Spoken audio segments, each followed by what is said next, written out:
Welcome. Whoa, welcome. Boy, there. We didn't have this first-class amplification the other day, so thank you.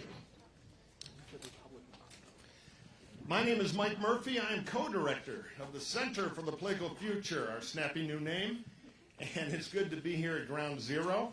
I have a few announcements to make before we begin. This is the second of our series of political conversations. Now, we are back here, not me, but I think Bob Shrum, on February 5th with our friends at Annenberg, the Annenberg Center for Communication, Leadership, and Politics, to watch and discuss President Trump's State of the Union address. Hold your applause, no throwing popcorn. It'll be fun. Then the following Tuesday, February 12th, I am back with my friend Ambassador Frank Lavin, who's a savvy veteran of both the Reagan and Bush administrations, both on the political side and on the National Security Council. Former, as I said, ambassador to Singapore, former undersecretary of Commerce for Asia, lives in Hong Kong now, and he's a very canny observer on both foreign policy and American politics. We're going to talk about the rise of populism / what the hell ever happened to the traditional Republican foreign policy agenda. So that should be interesting. Frank is a very knowledgeable and funny guy. Finally, tonight's event is being broadcast by our friends at Facebook on Facebook Live. So there you are. We're on the internet. Yes. Your grandparents will enjoy this. I kid you Facebook people. They'll be selling the data from this thing. Yeah, no, true. Hello, Mr. Putin. So I have some thank yous to do, and then we'll get on with our program. I want to thank by thanking Jackie and Ken Broad. What did I mispronounce? I'm sure I did. Broad. Okay, thank you. I want to thank the Broads for bringing and underwriting our speech today. The gift made and the connection made it possible. We're also grateful to Deborah and Jonathan Goldman, whose generous gift enables us to bring political leaders and scholars to campus. And of course to Erica and the rest of our great staff who make all this stuff happen. Now, our special guest tonight, and I'm excited about this, is Professor Mark Lilla. He is a professor of humanities and religion at Columbia University. Before Columbia, he taught in the Committee on Social Thought at the University of Chicago. He earned a master's in public policy and his PhD in government from Harvard University. He's very active in the public square as a contributor to the New York Times, the New York Review of Books, and the author of The Reckless Mind, Intellectuals and Politics, and several other books, too. So we are great to have him here, and he is from my hometown of Detroit, so he cannot be wrong. Now, after the recent presidential election, we all woke up to a result that was pretty surprising. I particularly know that because I was one of those idiot experts who predicted the president would lose and that Hillary Clinton would be elected by millions of votes. So while I was out looking for a new job, Professor Lilla, on the liberal side of the spectrum, woke up and decided to do something about it. Why don't you talk about your article, which was, for the New York Times, the most viewed opinion article of that year in the influential opinion page of the New York Times. So, Professor. Well, my story about calling the election wrong is even worse. 3 hours before the results started coming in, I was on a hotel roof in New York speaking on French television in France with a panel of know-it-all French journalists, and we were all nodding and talking in French about the fact that Hillary would win, and I was trying to reassure them there was absolutely no chance that Trump would win. So I wear sunglasses when I'm in Paris now.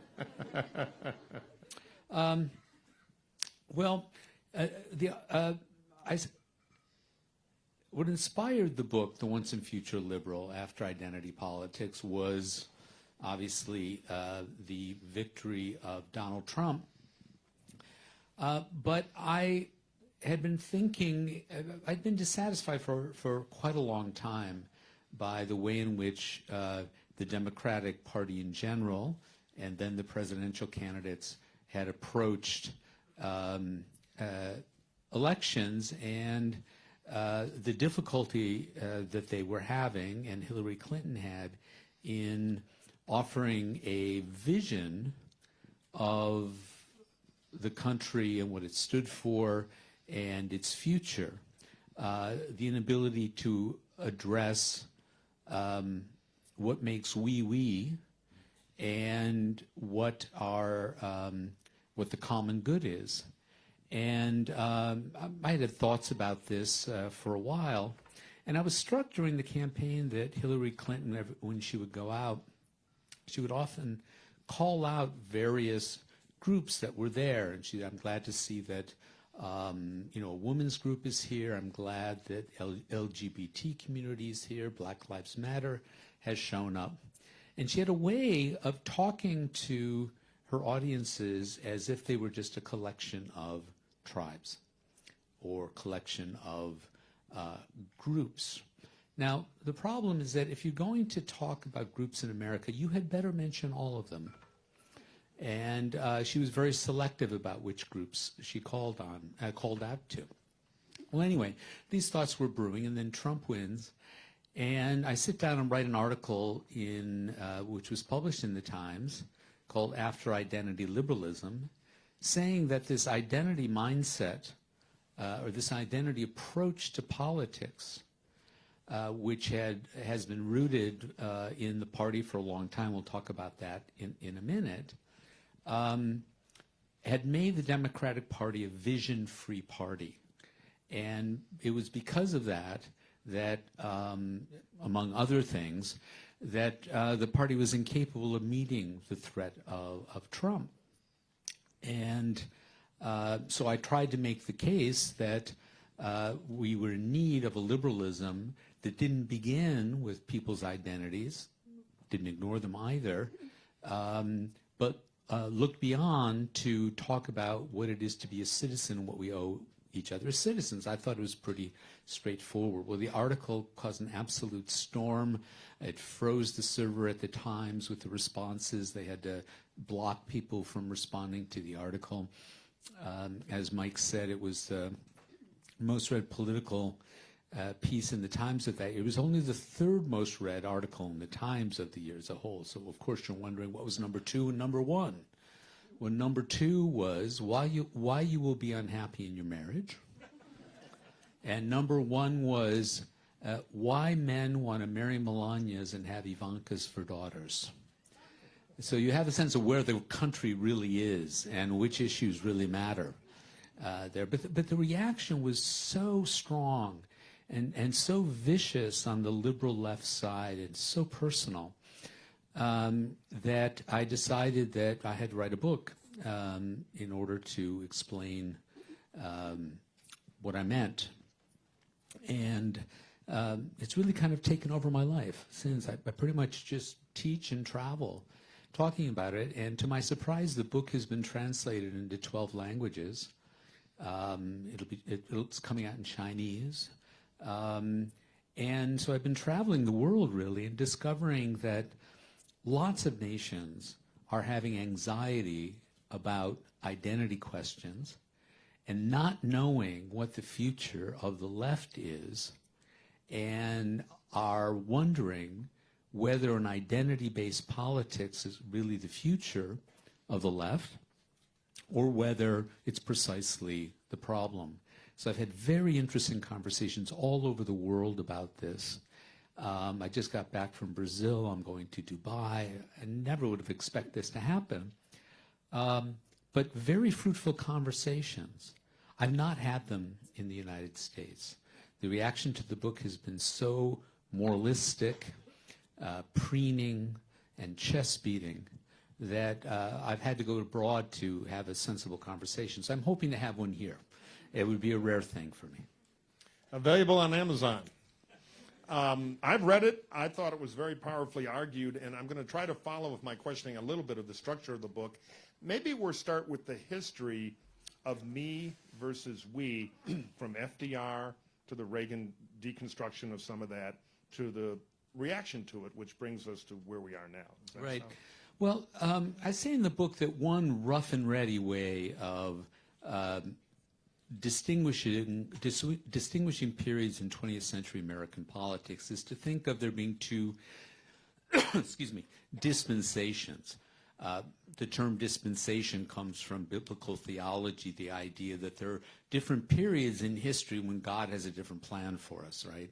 So they had one plan before the incarnation of Christ and another plan afterwards. Well, beginning in the 1920s and 30s with progressivism and the New Deal, there was a new dispensation in American politics. We were a large country, large regional differences, and rather individualistic country. But the crisis of the Depression and the fight against fascism brought the country together in a way that was unprecedented.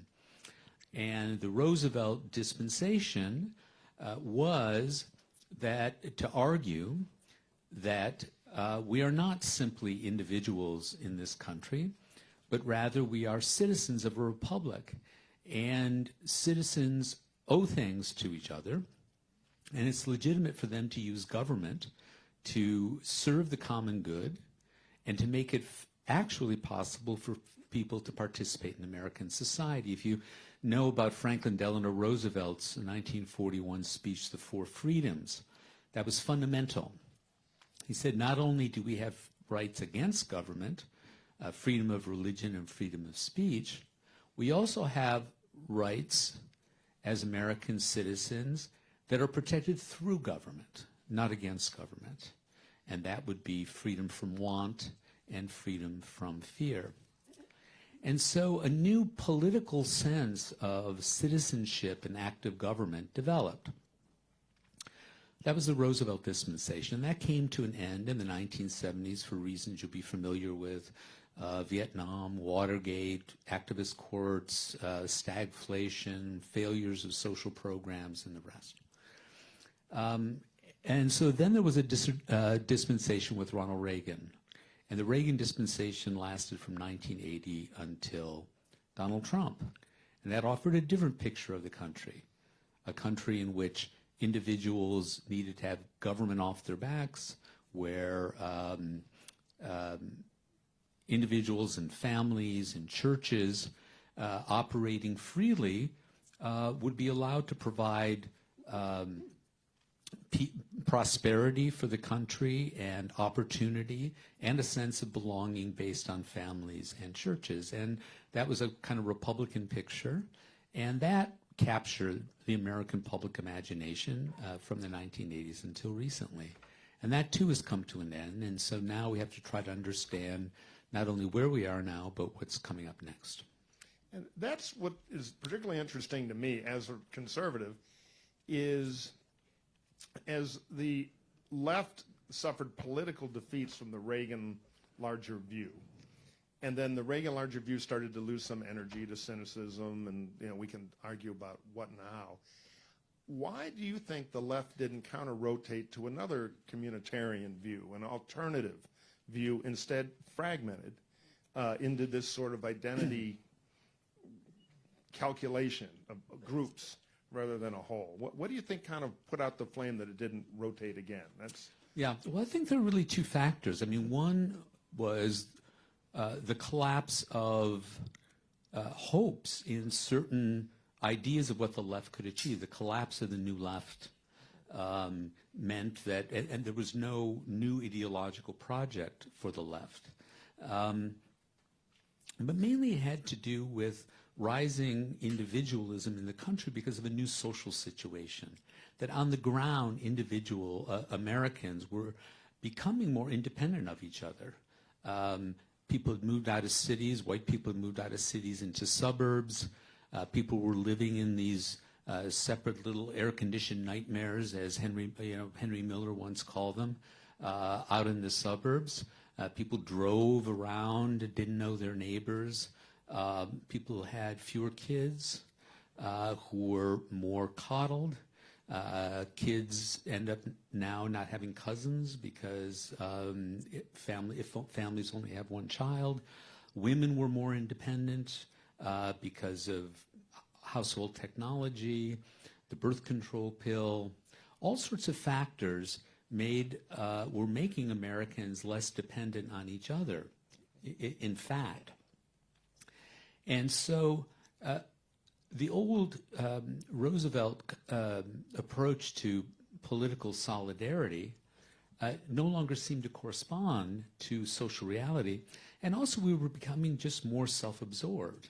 The idea of the identity crisis, It was a phrase that was coined in the 1950s by the psychologist Erik Erikson, capturing a kind of malaise about the isolated individual trying to have a life with meaning in a context where prosperity was actually possible. So there was a turn inward in American society and in American culture. And so with the rise of a challenge of Reagan, which represented one kind of individualism, you got a different kind of individualism on the left. Reagan individualism was economic, and left individualism was focused on individual identities. We can talk about identity groups, and especially social recognition of individuals and their self-definitions. And so the whole vocabulary of solidarity on the left from the 19th and 20th century was no longer in the air. It struck me as somebody who's observed how campaigns evolved. I am old enough to have worked on political campaigns in the early 80s. As you saw this breaking apart into individual bubbles, you saw the precinct, which used to be the building block of political organization, melt away. Because as we increasingly had television to communicate to people directly, the door knock from the neighbor who was a sanitation worker and had a job in the machine and could go make that argument in the neighborhood started to go away. It was amplified more when we got to cable TV and highly targeted news formats. And now with social media, the old precinct is pretty much dead. What we have now is what we call the virtual precinct, where you talk to your college friend on Facebook or other social media programs or platforms that lives 1,000 miles away to get an opinion on a political issue. That's all new. So if anything, that might have accelerated this a bit. But what do you think, to link it back to your op-ed piece and the book that followed it, how did this manifest itself, and you've alluded on this a little bit, but I want to go deeper, to become a liability for liberals in the political sphere to win elections and govern versus a strength? I mean, how did, some would argue that, oh no, the groupism is good because we give every group what it wants, or at least rhetoric it wants, and everybody gets excited, they turn out to vote, and we build a bigger coalition. But the election results don't really show that, at least in a lot of the states that Democrats used to win, like Wisconsin, Michigan, and Pennsylvania, states we as Republicans, we haven't carried those in the presidential race since the 80s. Yet we had a big turn there, which is why Trump is president. So in the effect of this, how do you think it became a negative for the party that hurt him in the real world of politics? Yeah, well, I think there were really two phases of identity politics that developed on the Democratic side beginning in the 1980s. At first, these were struggles by various groups demanding their rights. African Americans, women, gays and lesbians, and there were social movements to demand equality as citizens. So the original claims of these groups was to a shared citizenship, saying we are the same as you as citizens, and we are not being recognized with equal rights and equal protection. But then something happened, and the identity idea became not one of demanding rights on the basis of equal citizenship, but an identity politics based on expressing and emphasizing and even exaggerating difference. The word difference popped into the vocabulary of the left. And to the extent that we saw in recent years with Black Lives Matters and other groups, a rhetoric that was accusatory in a very personal way, and was based on the notion that if you do not belong to my group, you cannot understand me. Who are you to be talking about my situation? And so rather than making a claim that I'm like you, my claim becomes I'm different from you and I want you to recognize my difference. Right. And not only the difference of my group, but my particular difference, because my identity is made up of all these little parts, right? My sexual identity, my racial identity, and so on. And liberals found themselves in the paradoxical position of trying to get something from other groups, resources, recognition of rights, and so on, that they have defined as kind of an enemy or an other, saying that I want to have something recognition from my group X, but I'm appealing to people who are not members of my group. And you don't appeal to them by stressing your difference. You say that the reason I'm calling on you is there's something we share, and therefore I have a claim on you. But there became a kind of ideology and frenzy around identity and asserting differences that showed up on the campaign trail with Hillary Clinton. Black Lives Matter groups were picketing and shouting out at Hillary Clinton and Bernie Sanders rallies because they weren't recognizing enough Black Lives Matter and the demands that they were making. Now, the thing you want to do is you want to somehow persuade people who are not members of your group to vote for the party that's also going to help you. But the focus on single issues and single identity issues has created a generation of young people on the left who do not have views about all sorts of issues and imagines themselves belonging to a party with all sorts of different groups coming together in a coalition. But rather, to be political is to be concerned about single issues that involve my identity as I define it. And so I'll go to a march, I'll I'll knit a hat, I'll put on a pin, but otherwise I'm not engaged in wider party politics.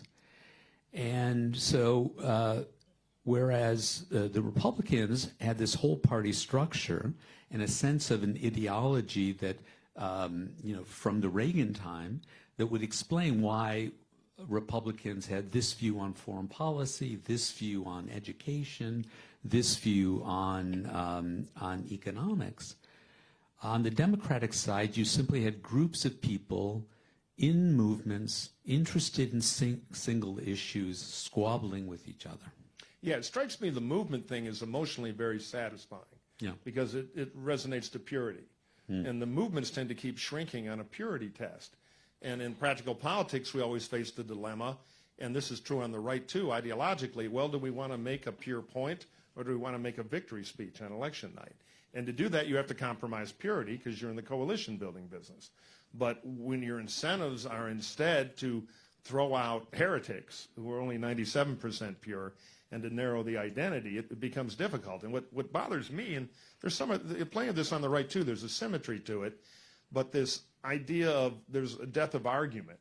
Instead, everything is set up as a power move with that deadly clause, well, speaking as a refrigerator, you have no valid opinion on lettuce. You, a dishwasher, do not understand what it's like being a refrigerator. Right, exactly. So the kitchen breaks out in quite an argument. And one of the things we try to do at the center is address this problem we have now, the tribalism reinforced by that, where the basic equation of politics is, I'm right, they're evil. And the danger there is, one, it gives you moral loading, you feel pretty good. I'm right, they're evil. But if they're evil, you can say or do anything to them. We can have the Ohio State-Michigan football game, and at the end, we can burn down the stadium if we lost, because they're evil. And there's no politics left. And I think this has been part of the fuel. It's funny, the identity tribe I see on the right, because I'm always complaining about Donald Trump. I've hated him since '92 when I was working in New Jersey, and he was the local casino guy, was almost every furious tweet I get, you traitor, rhino, communist, they always name themselves on Twitter patriot. That's become like the tribal identity there.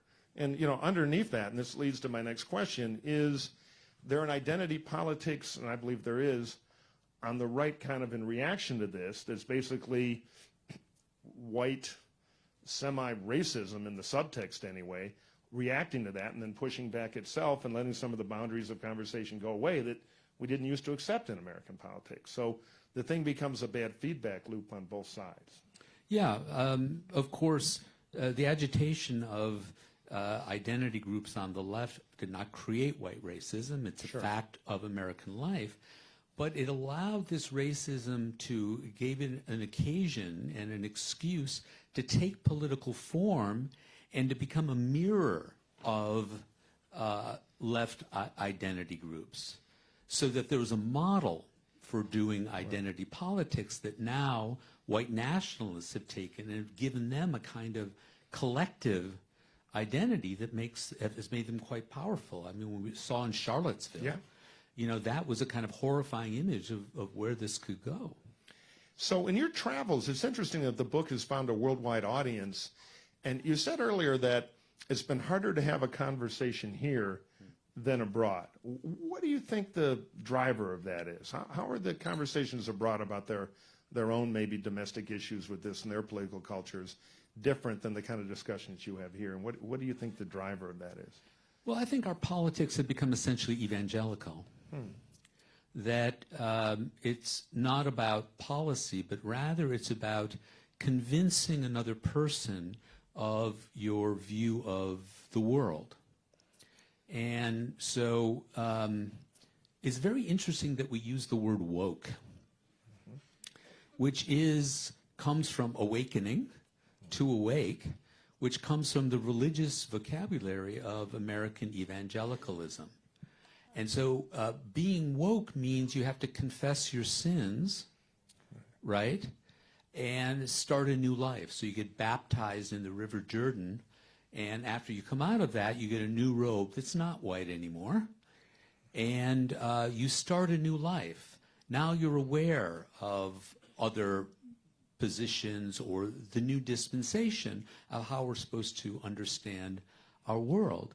And so someone who is not woke in that way becomes the adversary. And so if you have a competition of that, you know, if your language is evangelical, you're not having a political discussion in which you might learn something from each other and somehow move ahead. Or you're also not forced to articulate your position. It becomes just an exercise in moral condemnation or in a kind of oratory meant to get people to look within and repent. And that is not productive in democratic politics. So over in Republican headquarters, there's a big debate going on now between the bouts of panic. And the big debate is who are the Democrats going to nominate?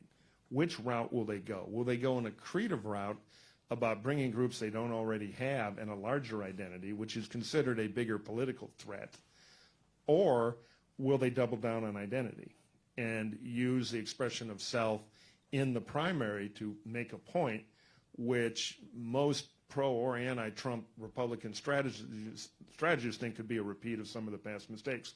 You travel in more liberal circles than I do.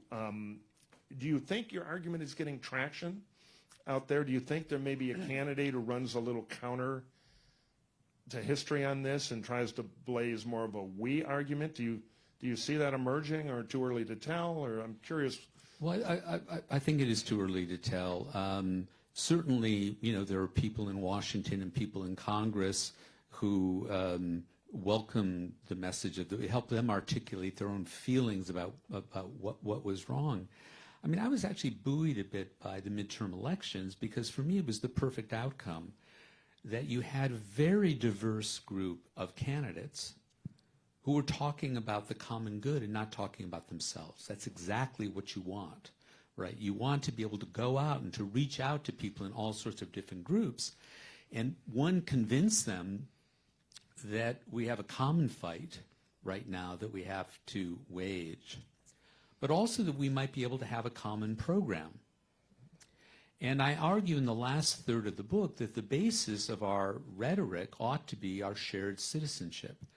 Now, the term citizenship sounds very old school. It's sort of, you imagine, you know, school teachers with a pointer back in the old days with the Declaration of Independence talking about, you know, or waxing poetic about Washington and the rest.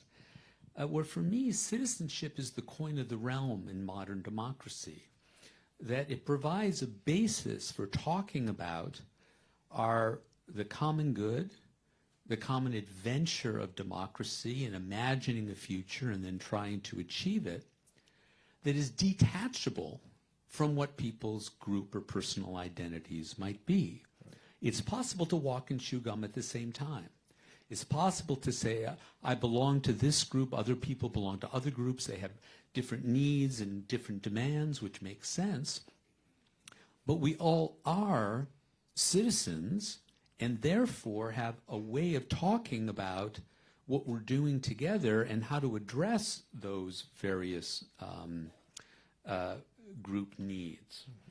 Let me give you a concrete political example, since you're a on the ground person in politics and campaigning. Imagine two individuals. One is a middle class black man who driving home from work in the evenings has 3 times in the year been pulled over by the cops to check his license. And, he feels that he's being hounded for driving while black.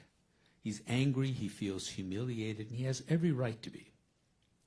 Then imagine a former auto worker in our hometown, Detroit, who learned a certain skill or a machine tool industry, no longer is able to work in that industry, is working part-time at Wendy's and odd hours at Starbucks whenever he learns on that Monday when he's going to work the rest of the week. His wife is earning the bigger paycheck at the hospital. He feels humiliated that he cannot support his family by himself, which is what he'd like to do, and he's pissed. Now, one way of conceiving your job in electoral politics would be put the two people in the room and get them to understand each other. Well, good luck with that. I mean, you would need group therapy for a long time, right? Another way to bring them together is to say that the Democratic Party stands for solidarity. We believe that citizens should stick together and use government in order to protect people equally before the law and to make sure they can get through life and be able to raise their families in a globalized world. And then you go to the black motorist and say, this is what solidarity would mean for you. And then you go to the former machine tool worker and say, this is what solidarity would mean for you. But what you have is a set of principles regarding solidarity and a group of policies that would be coherent because you have a political message about solidarity that the Republicans do not have.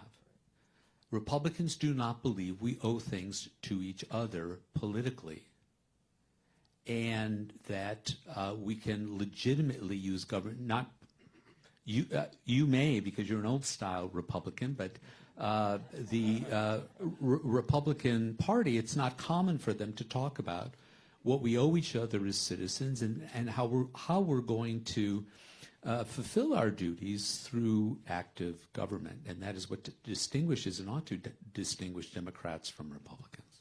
Yeah, look, I have no doubt that in the politics of it, being a group within a we construct is so much more powerful than a pure me construct. They're two most powerful words, and well, the most powerful word in marketing also in politics is new.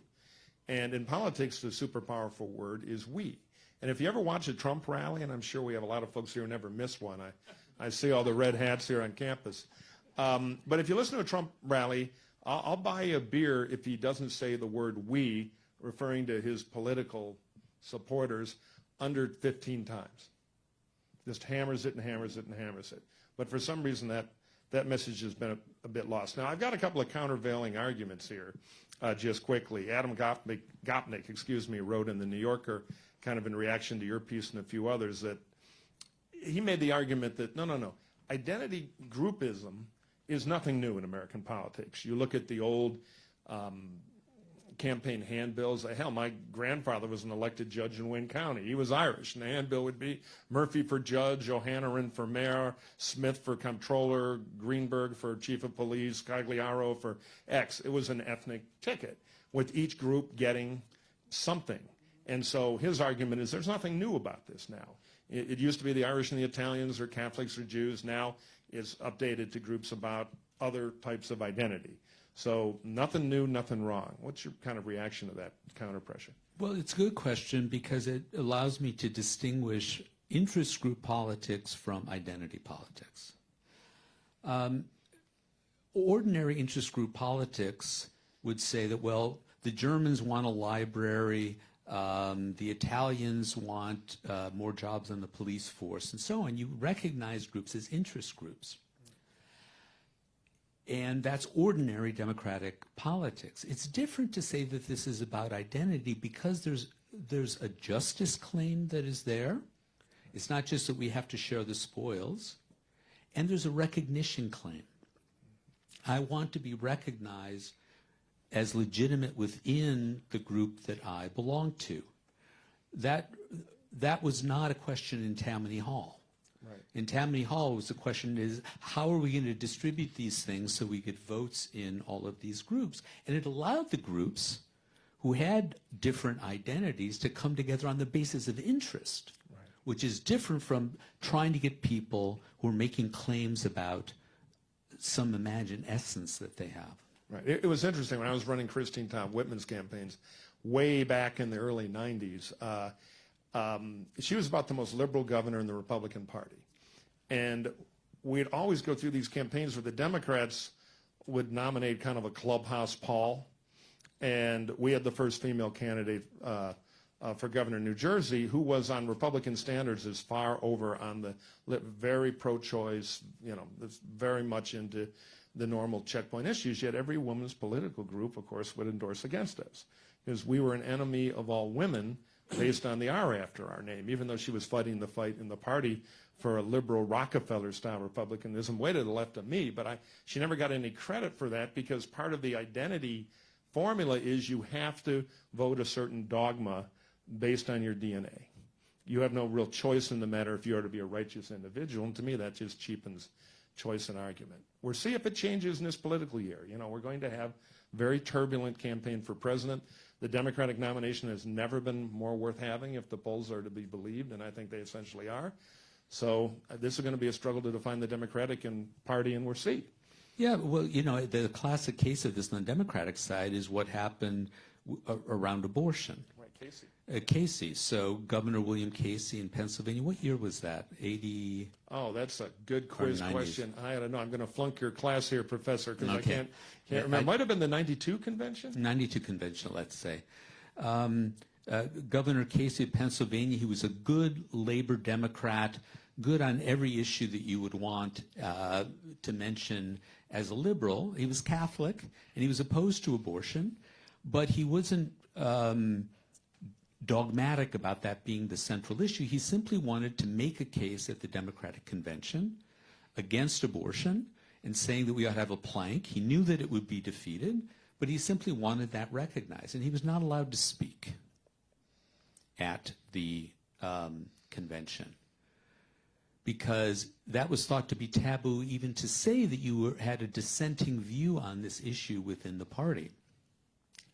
Something similar happened, as you may know, with the Women's March, that there were some religious women who had wanted to march because they were so opposed to Trump and the things he had said in his behavior around women, but they were opposed to abortion. And before the people who were running it knew how they stood on abortion, they accepted and then disinvited them, because that is one issue on which we all must agree. It's not the way democratic politics works. You've got to make room for disagreement on certain issues to come to agreement on other ones. Well, as an Irish Catholic male in my 50s, I'm only interested in the opinion of other Irish Catholic men, but there aren't any here. So let's open it up to some questions, comments, anything you got. Yes, sir. You right there, second row there.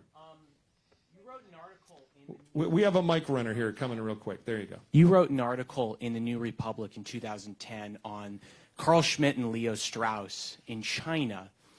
And I think that's and I thought we were going to talk more about populism and authoritarianism. And China is definitely a country in which authoritarianism has increased. And of course, Carl Schmitt has this almost identity politics-like distinction between you have to know who your friends and your enemies are, and the state must destroy all of its enemies in order to resolve itself from the state of emergency. So I guess my question is, in what sense does authoritarianism influence the rhetoric and ideology of modern identity politics in the United States? Can you say just a word? I'm not sure I see the connection between Schmitt and all of this. Maybe we should leave Schmitt aside. Sure. And just state it as a straightforward question. So is there an authoritarian tendency in identity politics, at least in its rhetoric and its ideology in the United States? Well, I think authoritarian is too big a word. But there is an intolerance there, an intolerance in terms of opinion. And recognizing that other people may have different opinions about these things. And the reason is that if you think of politics as a question of interests and basic values and vision for a country, you can imagine people having different views about what it would mean to support those values, or different ways of getting to whatever the common goal would be. And so you would have opinions about that, and you would debate. And one person would have an opinion, another would have another opinion. If someone argued against your position, it was an argument against your position. There's nothing personal about that. But if you think of political engagement primarily as an expression of your identity, then anyone who questions your argument is, in your mind, attacking your person. And no one wants to have their person attacked. And we live in a culture where people are very sensitive about that right now, right? And so what that does, it means that people people are unwilling to listen to other arguments, less willing, if they feel that the arguments being presented are somehow touching their person, which they need not be. And so that has a chilling effect. I wouldn't call it authoritarianism, but it has a chilling effect that you show, that's been manifested in speech codes and people being disinvited at universities and the like. I'll just quickly add that the more you get into dogma, the more you get a hunger for enforcement, which leads down a certain path. All right, who else? Any other? Yes, ma'am, right there. Hello. I think you make a really great point about appealing to a common citizenship and trying to connect people to different issues that would affect all of them. But about the Black Lives Matter protesters for Hillary, isn't that more that they had issues with specific policies that they believe she had endorsed in the past versus wanting to be recognized? I think the problem with Democrats is it comes across as pandering. Versus okay, I'm Hillary's gonna nay, but what does that have to do with policies that help people? So I'm just wondering what you think about, is the problem calling out individual groups, or is the problem just pandering versus substantial policies that were gonna help people? Well, even from the point of view of Black Lives Matter, which when it began issued a conscience call to the entire country, it was a very important historical moment. But if you worried about policing in America, your first strategic thought would be, how do I stop Donald Trump from being elected? But instead, they imposed what Mike called a purity test on her, which, of course, because everything is in the media immediately 24/7, got played out. Fox News immediately put it on, saying, well, here are the crazy Democrats. They can't even get their act together on this, and these are the kind of people that Hillary's going to drag into Washington. It was just foolish. But it was a kind of demand that she declare her faith in their position. And it was just utterly foolish from a strategic point of view. Yes, way in the back there. No, way in the back. I'm going for the absolute far mic run there. Okay. Yes, sir. So, Dr. Lilla, Mr. Murphy, thank you so much for an excellent event.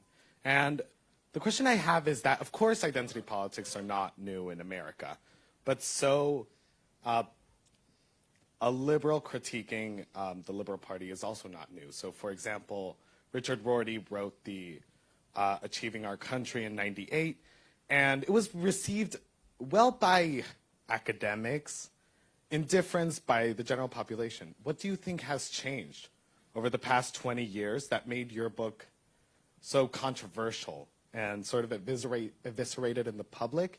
Do you think it's something in the book, or do you think it's the general climate right now? Yeah, well, I think it's general climate. New media, when Rorty wrote his book in the 90s, we were not in this new sort of pressure cooker that we're in because of the media right now. And also, I think it flared up because the contrast was so great between Hillary Clinton and Donald Trump. And if I was right about that, it seemed like the consequences of conducting politics like this were enormous. When Rorty's book came out, there was another very good one by Todd Gitlin called The Death of Common Dreams, all about political correctness in the 90s. It was really about campus politics and a kind of yearning for a left that brought people more together. But it wasn't, Bill Clinton was president, yeah? But the situation now is quite dire, and the choices could not be more radically opposed. I think it has to do with that. Next question. Yes, ma'am. Hello. So I like your whole talk about like the common good and like the common citizen. I think that's like, I mean, that goes back to Rousseau, and like he wrote about the general interest and individual interest. So it's really interesting that like from way back, you know, we still talk about that.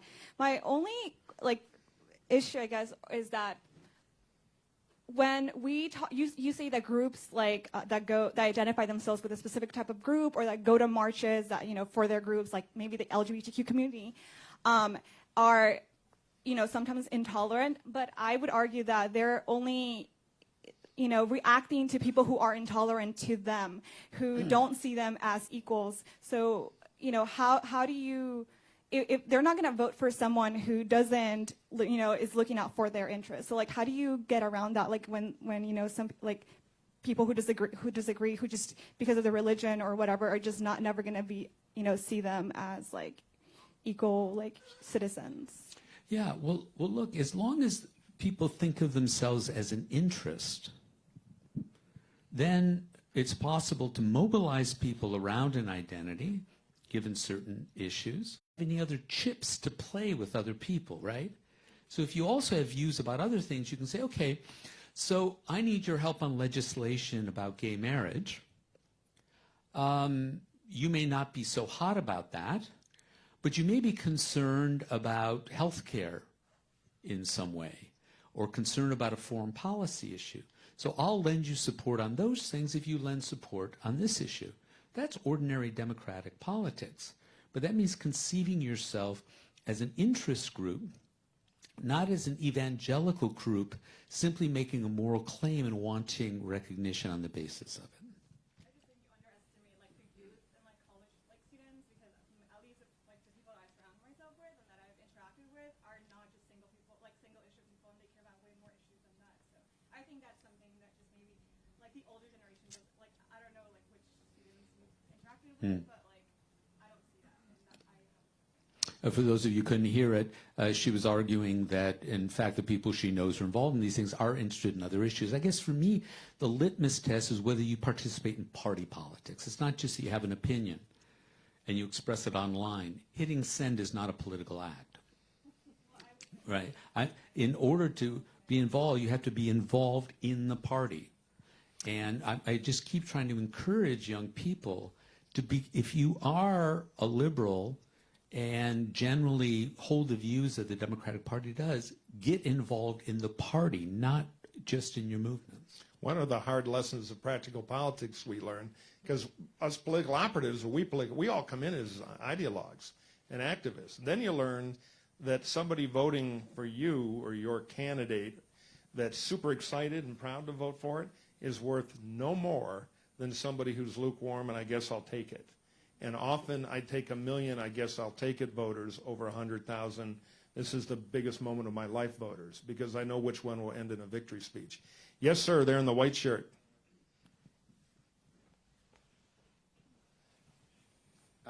Two questions. I love the concept about shared citizenship. I'm wondering if that has any application for citizens who actually have dual citizenships or multiple citizenships. And then secondly, any comments on national security versus human security, which I think you get into identity politics. Well, neither of those have to do, well, the second one has nothing to do with what we're talking about. And I don't fully understand the second question.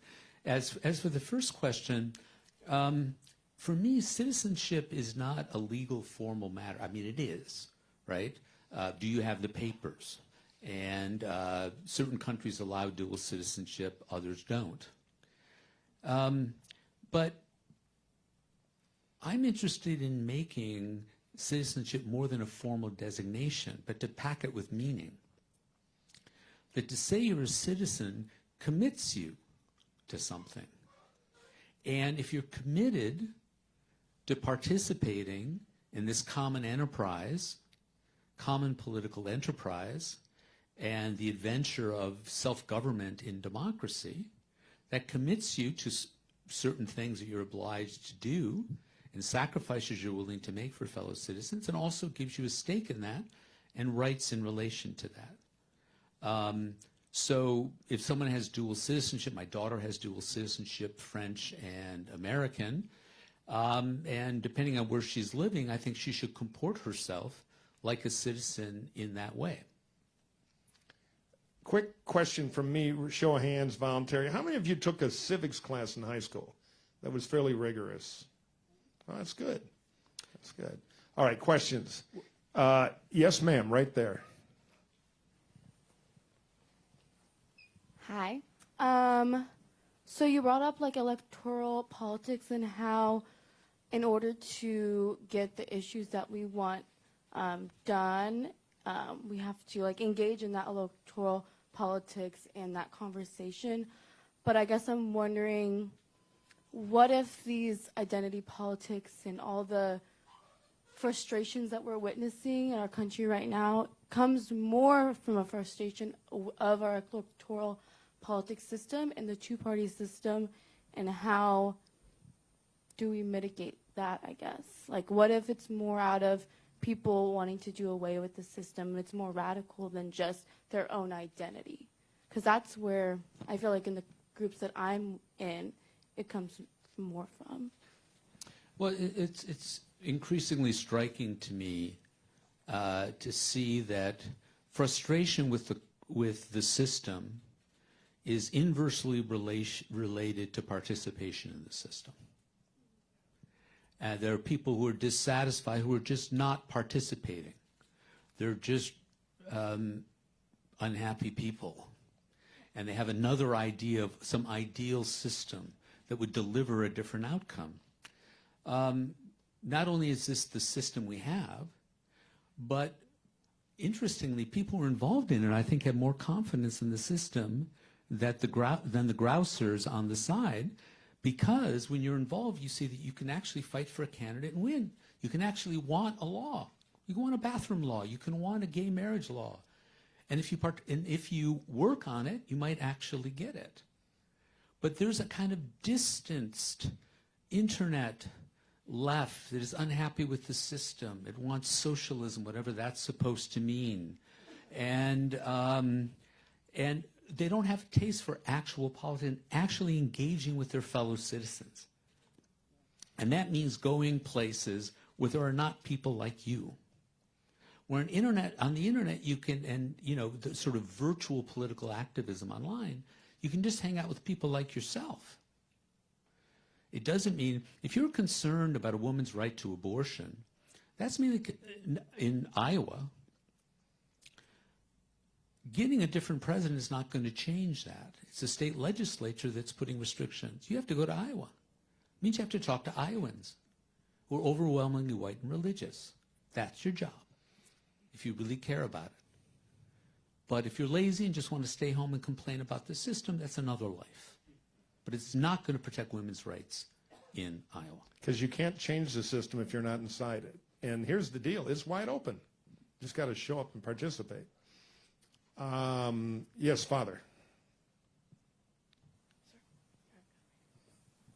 This issue of technology, social media, all that's come up several times. I remember after the Kennedy-Nixon debates, television was talked about as having such a powerful impact.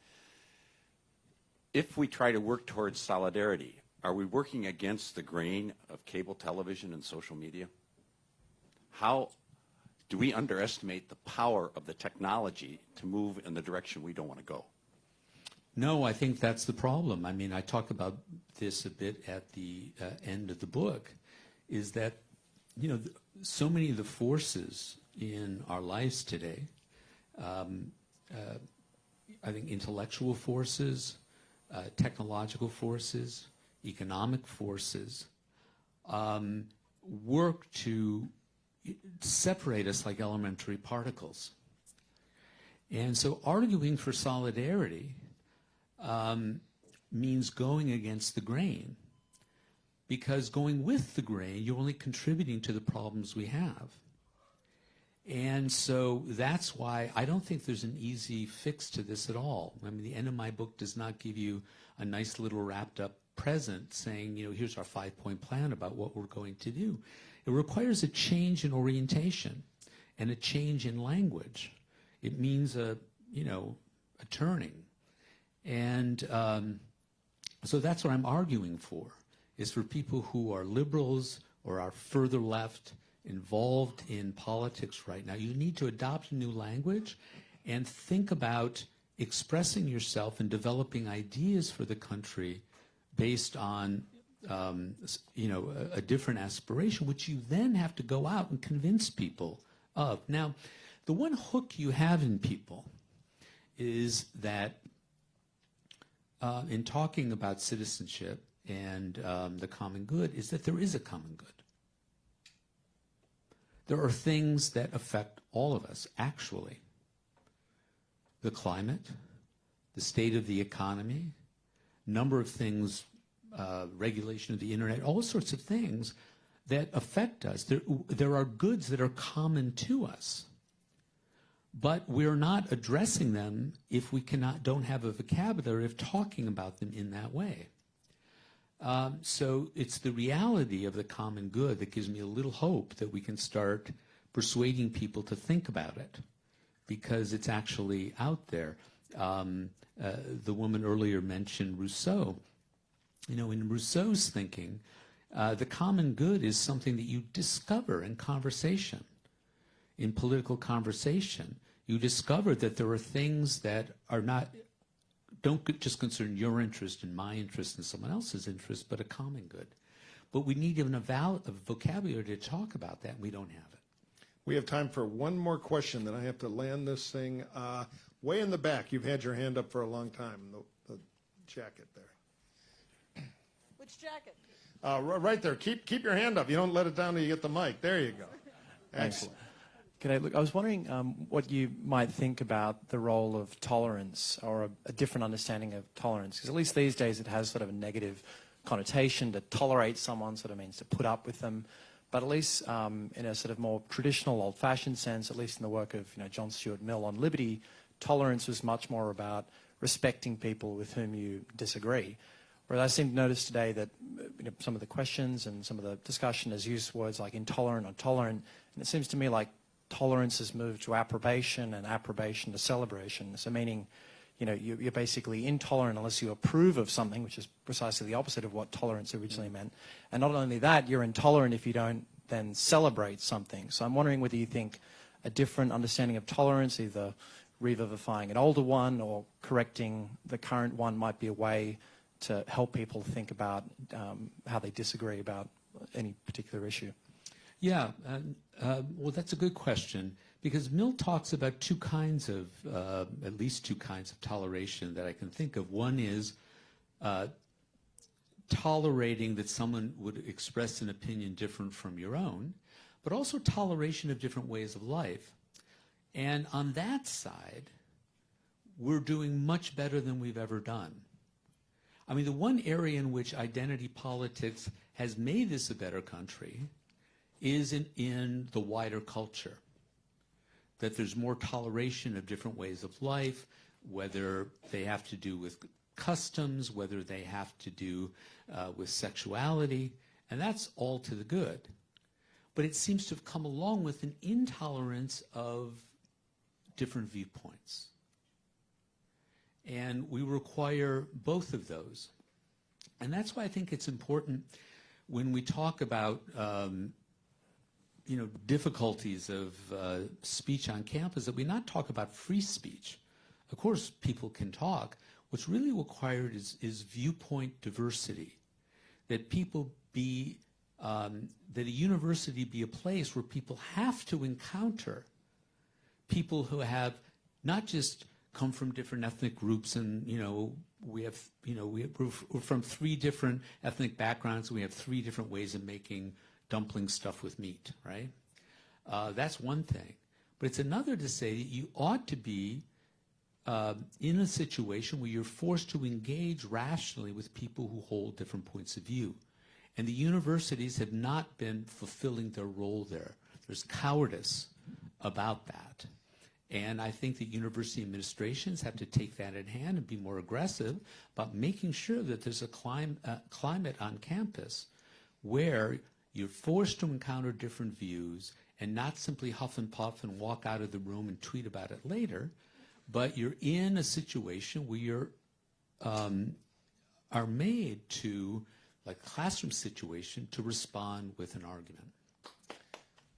Thank you very much, Professor.